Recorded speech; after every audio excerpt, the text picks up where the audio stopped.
Hadin balala ban Pyndep ya ke Jingiakren Iasuk bat ke Seng National Liberation Council Hnlc usembut Menteri Rangba ke jela uba prestun tinsong badai kmi ya ki kampok yeng ula penpau ya ke jing kmi lenti na ke benta ban la ban Pyndep no ya ke ni ke kam ke badang sateng.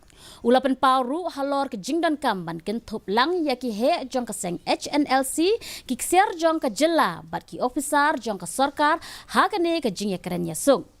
Halor ke ne ke jing temu ban Pyndep no ya ke Jingiakren Iasuk bat ke Seng Hnlc ula ong ba ke ne ke Jingiakren kadang yat syakmat what happening ki jing air.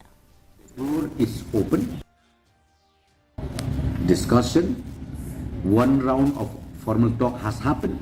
We would like to see the second, the third, the fourth, till we reach to the conclusion. So far, not yet. We are yet to see. Because see, if whatever if they do, I think it will come through their, their interlocutor again, because they have already sent to us officially that whatever communication they'll do it through Mr. Black, and then it will come to their government.